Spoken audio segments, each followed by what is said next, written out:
All right. Hello, everyone. This is Professor English making a video for us because we have yet again more snow days. So I wanted to give you all an opportunity to be caught up on what we're doing and be on the same page. Before we do that, though, someone I want to introduce you to. Hey, Lily. Lily. Can you say hi? Can you say hi? Can you say hi, Lily? Can you say hi? This is my dog, Lily. Yeah, okay. This is the good thing about having snow days, right, Lily? Okay. All right. Okay, so the first thing you all should know is I know we've done some prep for your essay, the research essay. However, because of these snow days, I think we're going to have to postpone that a little bit later. So focus your attention now on the midterm. Our midterm is going to be February 4th and February 7th. I'll go over why we have it. We'll have it 2 days. And I also am going to do my best to prep you all for it. So that's essentially mainly what this lesson will be about. Before we go into the specifics of what will be on the midterm, though, we really haven't had as much of a chance to talk about the ending of the Odyssey as I would like to. So many interesting things happen, and you should have had it read by now. If not, be sure to read through the entirety of it. What I'm going to do now is walk through just some of the major points that happen in the books. So we're wrapping up the end of the Odyssey. You'll have your midterm coming up, and then you'll have your essay over either the Iliad or the Odyssey. Later on in the semester, after we have completed all these things, we're going to get into the classical age of Greece and the specifics about Greek government and culture. So the end of the Odyssey, lots of fun things to talk about. I'm going to move through quickly some of the major things that happen in the book, all the books, excuse me. Although so much good happens, it's pains me to have to give the the bullet points to it. Anyways, that's fine though. So, book 17, more or less where we last picked up. Telemachus returns to Penelope. So remember, Telemachus has met with Odysseus and Eumaeus.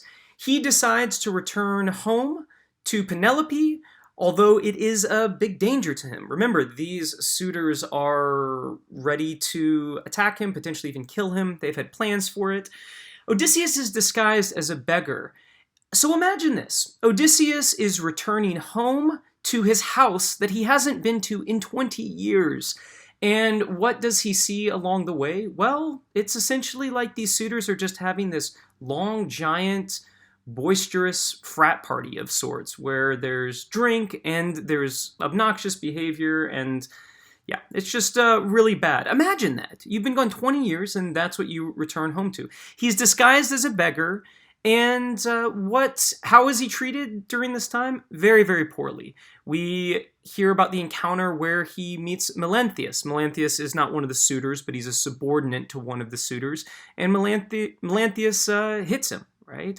Imagine this, just an old beggar wanting food, and it's this person who's really, really bad to him. Odysseus comes into his household. There's all this partying going on and everything, and just is trying to be a beggar, asking for some food. And Antinous, the most obnoxious suitor, in my opinion, just a really horrible person, is even so mean to him, he hits him with a stool. And everyone, well, almost everyone thinks that, okay, this is a little too much. This is really mean. So later on in book 18, Arnis, who's another beggar, apparently there's just chaos going on at Odysseus' house. All these suitors are there, people are wandering in and out. Another old beggar challenges Odysseus to a boxing match, and Odysseus takes him up on it and almost kills the guy within an inch of his life. The suitors at this point kind of think this old beggar, oh, that was kind of cool. They cheers to him with their wine. One of the suitors, Amphinorius, who actually seems like a, half-decent person, at least compared to the other suitors. He talks with Odysseus, and Odysseus warns him. He gives a warning to him and says, hey, bad things are going to happen if you stick around. This happens a lot in the Odyssey. People get warnings and they don't listen, so bad things will probably befall them, and we won't have much sympathy for them. Now, Penelope, during all this time, is so clever. She is suspecting that this old beggar is Odysseus, but She wants to figure out if it's true or not. She's also suspicious if maybe this is a god or a goddess kind of playing a trick on her. She also continues to string the suitors along. And if you read in this story, it's funny too. She strings them on in such a way where she says, well, let me see what gifts you can bring. So they're bringing in all these gifts. She's accumulating all these great gifts for herself. And we know in the back of our head that she really doesn't want or have really any intention to be with any of these suitors. Moving forward, in Book 19, Penelope and Odysseus talk around the hearth at their house. It's a very intimate and sweet conversation, although Odysseus is still disguised as a beggar, so Penelope might be a little suspicious, but she's not sure if it's him. Now, Euclea, the essentially loyal maid/nurse to Penelope and Odysseus, but she really takes care of Penelope while Odysseus is gone. She is very kind and offers to wash this old beggar's feet. She recognizes this thick scar on the foot and realizes, oh, it's Odysseus. Athena, though, intervenes, so Penelope doesn't quite find out yet. Later in Book 20, Odysseus is suffering more humiliation at the hands of the suitor. He's still disguised as an old beggar. And at one point, one of the suitors throws a cow's hoof at him. I'm assuming that they're eating all this food and that's what's left. Telemachus asserts himself, says not to do that. He's kind of growing up, showing that he can assert himself amongst all these horrible suitors. And we find out as well that the suitors are planning on killing Telemachus, but Amphimnius, remember that suitor that wasn't necessarily a good person, but the better of the suitors, says, hey, I think we should call this off because there's a portent that happens. Continuing on, Penelope sets the challenge for the suitors. So essentially this challenge is someone needs to string Odysseus's bow and also shoot an arrow through 12 axe handles at the little circle that's there. So in Book 21, Penelope establishes that challenge. Basically, Odysseus and Athena and Eumaeus and Philetius, a cowherd, and Telemachus as well, all make plans for an ambush of these suitors. We find out that the suitors end up failing the challenge. Even Telemachus himself can't quite string the bow. The suitors do everything from trying to heat up the bow so it will be more pliable, putting oil on it, but they can't. Now, Odysseus in disguise, of course, is able to string the bow, and that's incredible. We realize it's Odysseus. Telemachus sends Penelope upstairs, where interestingly she falls asleep. Odysseus then shoots the arrow through the 12 axe handles. In Book 22, a lot of interesting things happen, but essentially Odysseus goes crazy and slaughters the suitors. We then find out, once they're slaughtered, that he calls in the disloyal servant women who were supposed to be servants, but they were hosting the suitors. We might assume they were probably doing, who knows what they were doing with them. I don't know. But essentially Odysseus says, I need all of you disloyal servant women to clean up these bodies, so they do. And then he says, and now I'm going to kill you. And they're going to be executed, and he says, let's have them hung. So that's a really interesting question too. Is that necessary? He then has the house fumigated. I believe it's with sulfur, sort of this spiritual cleansing of his house. But there's the minstrel, the singer who tells stories. This minstrel has been at the house the whole time. He spares him, which is interesting. Remember, maybe this is Homer still giving sort of an elevation or a special place for those storytellers, especially those that are poets and musicians. Book 23, Odysseus and Penelope are reunited, but she has a final test for Odysseus. What she says is, I want you to move our marriage bed. Now, we find out that Odysseus, essentially, the marriage bed the structure of it is a tree that has deep roots in the earth. And so it can't be moved, and Odysseus says that. There's a lot of symbolic value in this. We might read this as a certain way in which the marriage bed is supposed to be the foundation. It has deep roots that are a tree, essentially, on which the whole house is structured.